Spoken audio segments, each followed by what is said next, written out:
Assalamualaikum warahmatullahi wabarakatuh. Alhamdulillahirabbil alamin. Shalatu wassalamu ala asyrofil anbiya'i wal mursalin sayyidina wa maulana Muhammadin wa ala alihi wa sahbihi ajma'in wa ba'd. Yang terhormat dan kita semua hormati Bapak Gubernur Sumatera Selatan Pak Dr. Herman Deru honoris causa. Insya Allah dokternya nanti dari UIN Raden Fatah. Saya kira tadi Bu Rektor menyampaikan, Pak Gub menyampaikan bagaimana kerjasama yang baik dengan pemerintah provinsi dan apa yang sudah diberikan pemerintah provinsi saya kira sudah selayaknya. Apalagi saya tahu beliau ini kapasitasnya cukup, jangankan dokter, guru besar itu profesor sudah cukup beliau. Cuma karena rendah hati sudah menerima lah jadi dokter honoris causa. Dan insya Allah dengan itu nanti akan ditambah lagi tanah untuk UIN Raden Fatah. Insya Allah. Dan saya tunggu Bu ya, ini penting sekali. Ini sahabat saya, Pak Herman Deru, sampai adik-adiknya juga sahabat saya, Pak Bertu Melas. Jadi ini bukan orang lain, ini saudara kita. Jadi saya kira sangat tepat lah kalau kita ini punya kenang-kenangan yang menjadikan Pak Herman Deru sebagai doktor honoris causa dari UIN Raden Fatah. Nanti Pak Direktur Diktis ini serius sekali mendengarkan saya. Tampaknya akan ikut mengawal beliau nanti. Pimpinan DPRD Provinsi Sumatera Selatan, Ibu Kartika Saranggergesi yang kata Ibu Cici, Ibu Cici yang kata Pak Gubernur cantik itu, tapi saya nggak lihat karena pakai masker.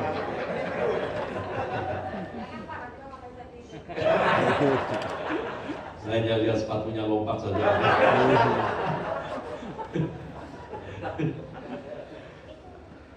Yang saya banggakan dan tentu saya hormati, saya cintai Bu Rektor UIN Raden Fatah, Bu Nyanyi Khotijah. Ini beliau ini gigih. Berkali-kali datang ke Jakarta dan berkali-kali saya membatalkan. Tapi beliau tidak putus asa. Saya menghargai kegigihan itu dan ini tampak ketika saya datang pertama kali mau masuk ke UIN, saya dan istri yang kebetulan seminggu kaget juga. Ini Universitas Islam Negeri ini keren sekali. Jadi, saya sudah masuk di beberapa UIN semenjak ditugaskan oleh Presiden menjadi Menteri Agama, dan yang baru UIN Raden Fatah yang membuat saya takjub. Jadi bukan karena 4 kali Bu Rektor ini datang, bukan. Tapi karena iya, saya melihat ini apa ya, model bangunannya ini tidak seperti biasanya. Kalau di UIN yang lain itu kan kaku gitu ya, dan warnanya hijau biasanya.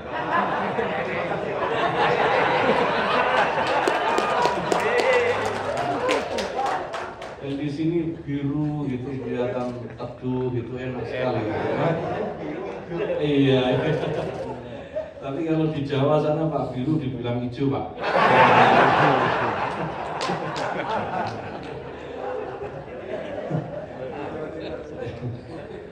Ya, tentu saya berharap apa yang diperjuangkan Bu Nyanyi ini tidak hanya sekedar tampilan secara fisiknya, meskipun ini luar biasa, tapi juga softwarenya ini juga harus diperkuat. Saya yakin di pemimpinan Bu Rektor ini pasti bisa. Saya yakin pasti bisa. Yang saya hormati Pak Direktur Pendidikan Tinggi Islam, Pak Profesor Suyetno. Sebenarnya beliau ingin jadi rektor juga seperti Bu Rektor.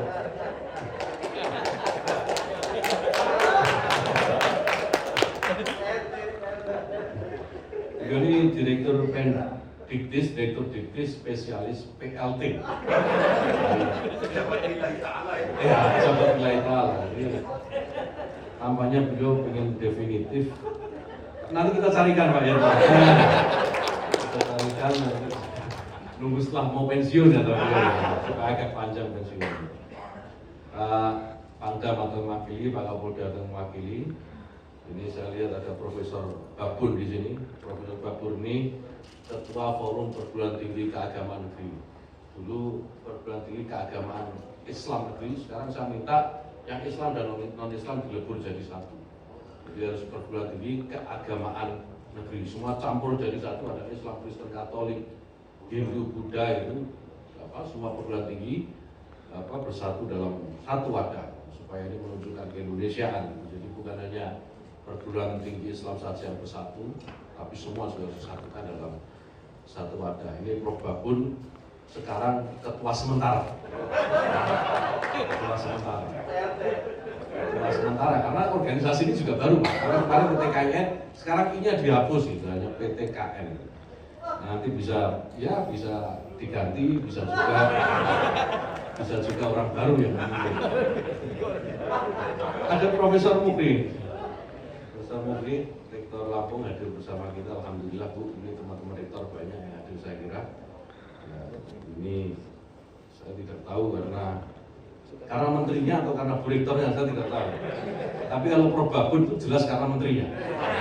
Karena saya tahu alasannya dia kenapa datang ke sini itu saya tahu. Kalau di sini bisa ribut nih semua. PTKN seluruh Indonesia. Pak Ketua Wilayah Jamiah Nahdlatul Ulama Sumatera Selatan, Nahdlatul dan seluruh bantunya yang ada Ansor juga di sini, Fatayat Muslimat dan semuanya Bapak Ibu sekalian yang tidak bisa saya sebut satu-satu, terutama Sivitas Akademika UIN Raden Fatah ini.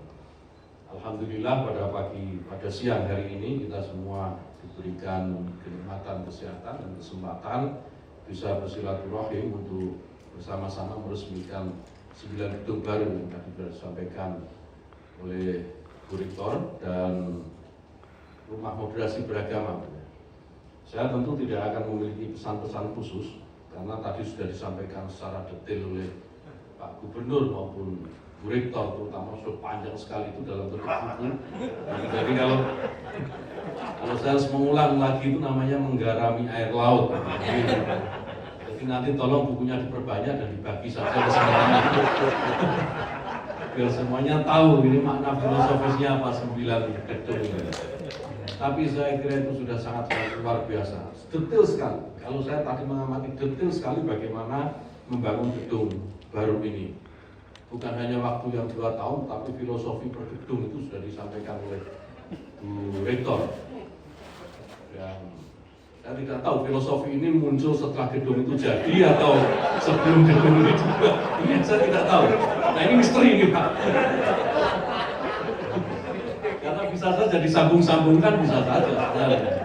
Ya karena kayak gedung bentuknya seperti anak panah menghadap utara. Di mana-mana kalau puncak ya begini nih, dari mana-mana boleh. Dan Pak Baca boleh seperti ini, lambang Raden Fatah ini mau disebut di sebagai anak panah atau apa topi yang menutupinya apa? Tanjak bisa aja, mana yang banyak. Dan tetapi saya yakin apapun sebelum atau sesudah filosofi itu dibuat gitu ya, bangunan ini saya yakin ini akan menjadi spirit kita semua, terutama Sivitas Akademika di UIN Raden Fatah ini untuk bersama-sama membesarkan UIN ini. Jadi saya berharap tentu saja UIN Raden Fatah ini bukan hanya besar di Sumatera Selatan saja Pak. Saya yakin dengan potensi yang ada, melihat gedung seperti yang sangat adaptif dengan perkembangan zaman. Hari ini saya yakin UIN Raden Fatah ini bisa berkompetisi di level nasional, bahkan di level internasional. Saya sebenarnya sudah mencatat tadi. Saya mau baca aja Pak, saya khawatir lupa. Untuk mengingatkan saja, untuk mengingatkan. Jadi saya hanya ingatkan bahwa ini yang seringkali terjadi, seringkali terjadi. Cara mengelola Universitas Islam Negeri ini seringkali yang jauh dari tujuan universitas itu sendiri. Jadi tadi saya tulis bahwa Sivitas Akademika itu tidak boleh diubah menjadi Sivitas Familia. Jadi Sivitas Akademika. Jadi yang nanti menjadi tokoh-tokoh kunci di UIN ini, ya harus orang-orang yang memang mempunyai kompetensi akademik, bukan karena kedekatan keluarga, bukan karena saudara dan seterusnya. Ini harus dijaga betul. Nah, sivitas akademika ini akan menjadi roh penting ya bagi berkembangnya UIN Raden Fatah itu sendiri. Tolong ini jangan dicederai. Jangan bisa. Ini yang pertama. Yang kedua, di mana-mana saya selalu mengingatkan di depan para sivitas akademik, para rektor saya selalu mengingatkan yang tidak boleh dilakukan. Sebenarnya banyak, tapi paling penting untuk tidak boleh dilakukan itu dua hal di dalam lingkungan perguruan tinggi Islam, keagamaan dan Islam itu ya. Yang pertama adalah korupsi tentu saja. Tidak boleh ada korupsi. Yang pertama itu. Yang kedua tidak ada plagiarisme. Tidak boleh ada plagiarisme. Korupsi dan plagiarisme ini benar-benar menunjukkan, kalau ini terjadi, menunjukkan kualitas moral kita itu sampai di mana. Orang yang korupsi itu bukan karena orangnya miskin, bukan karena orang ini butuh, tapi karena mentalnya mental korup. Dan saya yakin dan seharusnya di perguruan tinggi ini tidak ada mental-mental seperti itu. Di ini tidak boleh ada mental-mental korup, tidak boleh. Kalau boleh segera keluarkan dari ini menjadi virus yang pasti akan cepat menular. Yang kedua, plagiarisme. Tidak boleh ada contek-mencontek di UIN, apalagi UIN Raden Fatah. Tidak boleh. Plagiarisme itu merusak. Plagiarisme merusak, terutama kondito ya, terutama kondito. Jadi bagaimana kita semua ini berkhidmah gitu ya, berkhidmah di sebuah lembaga akademik, tetapi perilaku kita ini perilaku mencontek hasil pemikiran orang lain itu udah nyambung. Jadi tolong, jadi semua ini yang ada di sini adalah mercusuar akademik yang menjadi panutan gitu ya, yang menjadi contoh, dan tolong ini dijaga betul perilaku. Tidak boleh. Saya minta kalau nanti ada kasus-kasus plagiarisme di UIN Raden Fatah, dan alhamdulillah mudah-mudahan tidak ada Bu. Tidak ada. Kalau toh ada, langsung bersihkan, langsung dikeluarkan dari. Tidak boleh. Ini penting. Kejadian ini banyak sekali Pak. Banyak sekali plagiarisme itu di mana-mana terjadi. Orang mencari jalan pintas itu dengan cara mencontek karya orang lain. Itu saya kira bukan mental yang seharusnya ada di dalam sebuah perguruan tinggi. Dan yang ketiga Bu, ini yang terakhir supaya lama-lama. Karena kalau saya harus pidato lama saya juga senang aja ya, tapi Pak kasihan. Yang ketiga, jangan pernah merasa bahwa apa yang menjadi prestasi Ibu hari ini itu karena kerja Ibu sendiri. Jadi kita ini semua, jadi Bu Rektor ini sebenarnya hanya quote and quote menikmati kerja bersama. Bukan kemudian UIN ini menjadi demikian megah, UIN Raden Fatah ini menjadi demikian luar biasa itu karena kerja Bu Rektor tidak. Tapi ini kerja banyak orang yang dipersembahkan kepada Bu Rektor. Dan sudah sepatutnya jika posisi seperti ini, Bu Rektor ini harus berterima kasih kepada seluruh stakeholder yang membantu sehingga UIN Raden Fatah itu demikian terjangkau. Bukan sebaliknya. Jadi jangan pernah melupakan jasa orang-orang yang pernah membantu Ibu Rektor sehingga UIN sudah semakin menjadi luar biasa. Termasuk kepada perguruan tinggi yang sekarang bertransformasi menjadi UIN yang dulunya IAIN. Ya ini banyak nih, perguruan tinggi IAIN yang bertransformasi menjadi UIN. Jangan merasa bahwa itu kerja mereka sendiri, tidak. Ini kerja bersama-sama. Kerja bersama-sama mendorong kualitas terutama perguruan tinggi Islam agar lebih baik dari sebelumnya. Ya, jadi nggak usah sok-sokan. Jadi merasa jadi ketua forum rektor, kemudian IAIN menjadi UIN sudah merasa gagah, melupakan bahwa ini kerja saya sendiri. Yang lain nggak ada jasanya, apalagi Menteri Agama nggak ada. Kalau saya berproses ini sebelum Menteri Agama yang ini kok nggak bisa. Semuanya proses kelembagaan. Jadi semuanya proses kelembagaan. Jadi tidak boleh ada yang ditinggalkan satu dengan yang lain. Kita ini sebuah mekanik besar saya kira.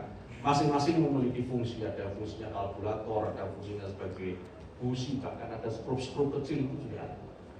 Kalau kemudian kita tidak merasa sebagai sebuah mekanik besar gitu ya, merasa bisa berdiri sendiri karena itu namanya takabur. Itu namanya takabur. Karena tidak ada yang bisa dinikmati dari ketakaburan itu ya oleh orang lain, tidak ada. Ketakaburan itu hanya akan berbalik kepada dirinya sendiri. Ketakaburan itu hanya akan menjadi bumerang, malah petaka buat dirinya sendiri dan tidak akan pernah menjadi manfaat buat orang lain. Ini harus dicatat baik-baik. Jadi mari kita bekerja sama dengan baik, kita bahu-bahu saling menghargai. Karena semua ini punya fungsi masing-masing. Saling menghargai tidak berarti kemudian office boy lah, kamu office boy nggak penting, kemudian kalau ketemu nggak dibilang selamat pagi. Kadang-kadang siapa selamat pagi itu udah senangnya minta ampun. Kalau ketua forum rektor kasih selamat pagi nggak mau. Nggak penting.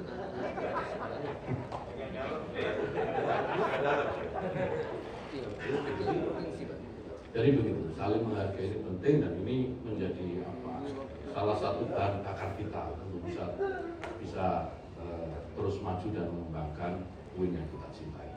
Saya kira ini saja yang bisa saya sampaikan Bapak Ibu sekalian. Bu Rektor, selamat. Saya juga ikut senang peresmian 9 gedung sekaligus rumah moderasi beragama ini, dan saya paling akhir nih, rumah moderasi beragama ini saya juga ingin bukan hanya rumahnya saja yang fisiknya saja yang diperkuat, tapi juga softwarenya ini juga harus diperkuat. Moderasi beragama itu penting, bukan hanya sekedar jargon. Karena saya melihat Bu, di banyak tempat sudah ada nih moderasi beragama, tapi isinya masih kosong. Nggak ngerti nih moderasi beragama itu seperti apa. Bahkan sebagian kita masih memahami bahwa moderasi beragama itu agamanya yang dimoderasi, direlatifkan. Yang dimoderasi itu adalah perilaku beragamanya. Ini kalau kita mau breakdown akan panjang dan banyak sekali. Perilaku beragama dimoderasi, bukan agamanya. Saya sebenarnya ingin cerita soal Nietzsche gitu, bagaimana Nietzsche mengatakan bahwa God is dead gitu ya, Tuhan itu sudah mati sampai perkembangan sekarang. Tapi itu kepanjangan Bu ya. Kita bikin acara lain aja kali Bu ya soal itu. Jadi ini ada sambungannya. Ketika Nietzsche mengatakan bahwa Tuhan itu sudah mati dengan kondisi sekarang ini sebenarnya nyambung dengan moderasi beragama. Saya kebetulan dulu pernah kuliah di filsafat, jadi saya nggak ngerti lah soal filsafat agama. Tapi kita akan cari forum lain supaya saya bisa datang ke sini lagi. Ada alasan untuk sini lagi. Saya kira demikian Bapak Ibu sekalian, mohon maaf apabila ada kekurangan, dan ini masih awal, saya kira tidak ada salahnya. Jika atas nama pribadi dan atas nama Kementerian Agama, saya mohon maaf lahir dan batin. Mohon maaf atas segala kesalahan, baik yang saya sengaja maupun tidak, sebagai pribadi maupun sebagai wakil pemerintah dalam urusan keagamaan. Minal aidin wal faizin. Taqabbalallahu minna wa minkum. Taqabbal ya karim. Assalamualaikum warahmatullahi wabarakatuh.